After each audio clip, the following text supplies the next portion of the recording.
Classes में आपका स्वागत है। मैं एचडी मंसूरी। आज की वीडियो में हम बात करेंगे कि केवीएस इंटरव्यू के लिए अगर आप जा रहे हो तो आपको किन बातों का ध्यान रखना है या वो कौन से ऐसे नोटेबल पॉइंट है जो एग्जाम से पहले आपको पता होने ही चाहिए। क्योंकि मैं अभी केवीएस पीजीटी का इंटरव्यू देकर आया हूं, तो वहां बोर्ड ने और बाकी जो बोर्ड थे उन्होंने जनरली बच्चों से कौन कौन से क्वेश्चन किए जो उन्हें पता होने चाहिए थे।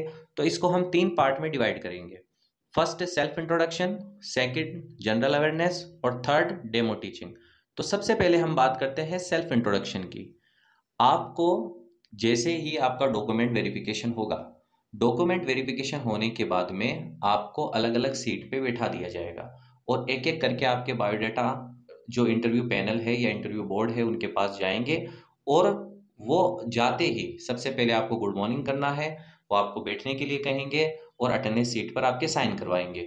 उसके बाद उनका पहला क्वेश्चन ही यही होगा कि इंट्रोड्यूस योर सेल्फ। तो आपको सबसे पहले अपना इंट्रोडक्शन देना है। अब आपको ये ध्यान रखना है कि आपका जो इंट्रोडक्शन है उसमें आप अपने बारे में बताओ। फादर और मदर का अगर आप नाम बताना चाहते हो तो बताओ, बाकी ज़्यादा कोई ज़रूरी नहीं है, आपको केवल अपनी पर्सनल इंट्रोडक्शन ही वहाँ देनी है।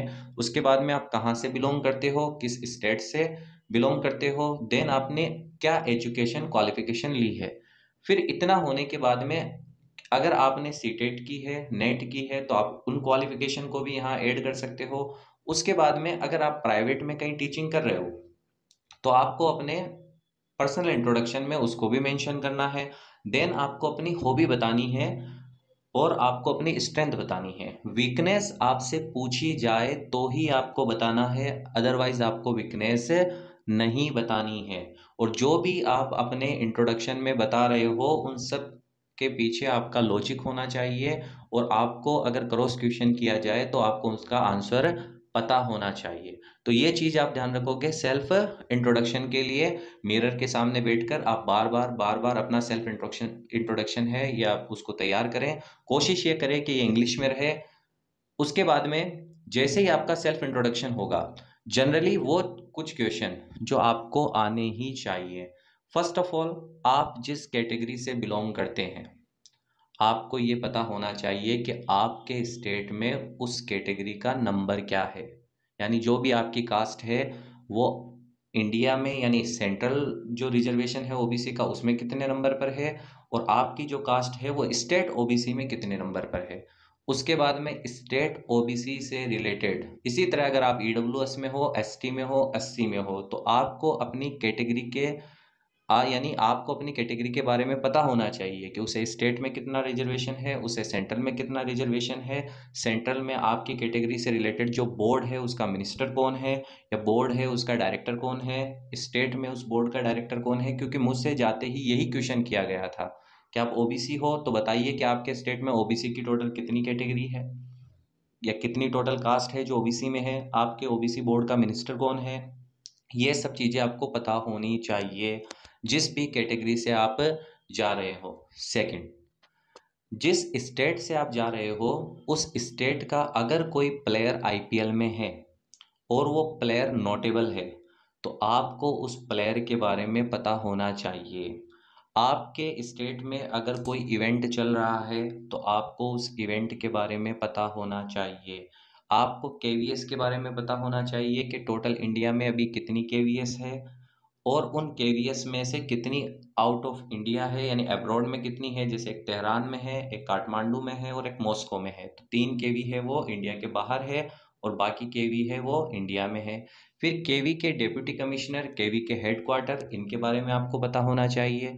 उसके बाद में नेशनल जो एनईपी 2020 है या 2020 यानी जो नई एजुकेशन पॉलिसी है उसके बारे में आपको थोड़ा पता होना चाहिए। जो 5+3+3 वाला जो भी ये नया मेथड था यानी 10+2 के बाद में इसके बारे में भी आपको पता होना चाहिए।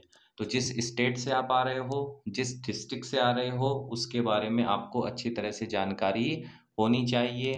अगर आपने कोई अपनी हॉबी में स्पोर्ट्स बताया है तो उस स्पोर्ट्स के बारे में आपको पता होना चाहिए। तो ये वो जनरल है, जनरल अवेयरनेस है जो आपको पता होनी चाहिए। बाकी जनरल अवेयरनेस में आपसे कुछ भी पूछा जा सकता है।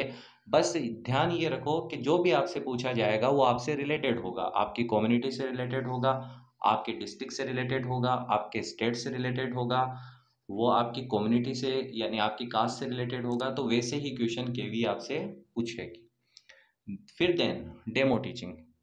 जनरली डेमो टीचिंग में क्या है कि आपको ये कहा जाएगा कि पहले आपको प्रस्तावना सेट करनी है कि बच्चों से जाकर बताना है। अगर आप पीआरटी में हो, पीआरटी का इंटरव्यू दे रहे हो, तब तो वहाँ ये चल जाएगा।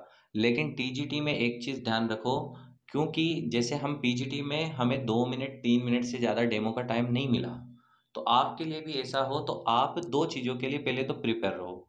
आप एक अपना टॉपिक लेके जाओ, और एक टॉपिक है वो आपको जो भी कहे वो आपको तैयार करके चलना है। जनरली क्या होगा, या तो आप कहोगे, वो तुमसे पूछेंगे कि आपको कौन सा टॉपिक पढ़ाना है, तो आप जो टॉपिक बताओगे या तो वो कई बार दे देंगे, इसके 10% या 20% चांस है।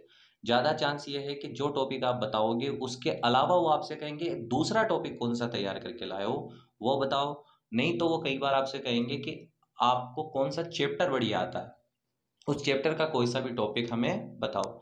तो सबसे पहली चीज, अगर आप टीजीटी की तैयारी कर रहे हो तो 9th और 10th की बुक्स के चैप्टर के नाम आपको आने चाहिए। उनमें से कम पूरे नहीं तो आधे चैप्टर के नाम तो आपको आने ही चाहिए। और हर चैप्टर में से आपको एक एक टॉपिक है वो तैयार करके जाना है, ताकि इन केस इमरजेंसी में अगर वो आपको नया टॉपिक दे दे तो तुम्हें पता रहे। उसके बाद में आपको फ्लो चार्ट बनाते हुए टू दी पॉइंट डेमो देना है। डेमो में अगर आप इधर उधर भटके तो आपका डेमो वहीं रुक जाएगा और वो आपको दूसरी बातों में उलझा देंगे। तो कोशिश आपको ये करनी है कि पैनल आप पे डोमिनेट ना हो, आप पैनल पे डोमिनेंट हो। इसके लिए आपको अपना जो भी बेसिक नॉलेज है वो बढ़िया करके चलना है। आपको सब्जेक्ट और डेमो डेमो से अगर आप कोई भी टॉपिक ले रहे हो, जैसे आप टीजीटी पीआरटी हो, तो फिर आपको 12th लेवल का वो टॉपिक आना ही चाहिए जो आप डेमो की तैयारी कर रहे हो, क्योंकि उससे 100% क्रॉस क्वेश्चन होंगे। तो फिर आपको उसी तरह से प्रिपेयर होके जाना है। तो आपको तीन चीज़ों को तीन पार्ट में अपने इंटरव्यू को बांट लेना है। पहले तो self introduction, second general awareness, general awareness के बाद में थर्ड क्या होगा, डेमो टीचिंग। डेमो टीचिंग में आपको एक तो कम से कम 5 या 10 टॉपिक आपको तैयार करने हैं। उन 5 या 10 टॉपिक में से 2 टॉपिक तो वो जिनको आपको वहाँ बताना है। और फिर अगर वो आपको रैंडम कोई टॉपिक दे दें तो वो पढ़ाना पड़ सकता है, नहीं तो वो कहेंगे कि इन दोनों के अलावा अदरवाइज कोई तीसरा टॉपिक आपको पढ़ाना पड़ेगा वहाँ पर। तो ये आपका डेमो रहेगा। आप अगर पहले से ही किसी स्कूल में प्राइवेट टीचिंग कर रहे हैं और आप केवीएस के इंटरव्यू के लिए क्वालिफाई हुए हैं, तो क्या आप बायोडेटा में प्राइवेट को मेंशन कर सकते हैं? अब देखो, ये डिपेंड करता है कि आपका बोर्ड कौन सा है और वो बोर्ड क्या चाह रहा है। तो जैसे मेरा पीजीटी बायोलॉजी में जो बोर्ड था, जब मैंने अपने बायोडेटा में यानी सेल्फ इंट्रोडक्शन में इस बात को मेंशन किया कि मैं प्राइवेट स्कूल में जॉब करता हूँ, तो उन्होंने मुझे कहा कि जब आप जॉब करते हो तो आपको इसको एक्सपीरियंस में मेंशन करना चाहिए। तो मेरा ये मानना है कि आप भी क्या करो, अगर आप प्राइवेट में जॉब करते हो तो बायोडेटा में उसे मेंशन करो। लेकिन एक चीज़ ये ध्यान रखना कि साथ के साथ आप जिस स्कूल में काम कर रहे हो उस स्कूल से आपको एक्सपीरियंस सर्टिफिकेट बनवा लेना है। अगर आप वहाँ काम कर रहे हो और वो आपसे एक्सपीरियंस सर्टिफिकेट मांगे, तो कम से कम आप अपना एक्सपीरियंस सर्टिफिकेट वहाँ बता सकते हो। तो केवीएस में एक तो अचीवमेंट में अगर आपकी कोई अचीवमेंट है तो आप उसे ज़रूर लिखें, लेकिन ध्यान ये रहे कि आप जो भी अचीवमेंट लिख रहे हैं उससे आपको क्रॉस क्वेश्चन किया जा सकता है, तो उसका आपको प्रॉपर नॉलेज होना चाहिए। इसी तरह अगर आप प्राइवेट स्कूल का एक्सपीरियंस लिख रहे हैं तो ये आपके लिए अच्छा है, लेकिन इसके साथ साथ आपको वहाँ पर एक्सपीरियंस का सर्टिफिकेट बनवा लेना है जिस भी स्कूल में आप काम कर रहे हैं। तो ये था, क्योंकि मुझसे यही कहा गया था कि सर अगर आप काम कर रहे हो तो आपको मेंशन करना चाहिए। धन्यवाद।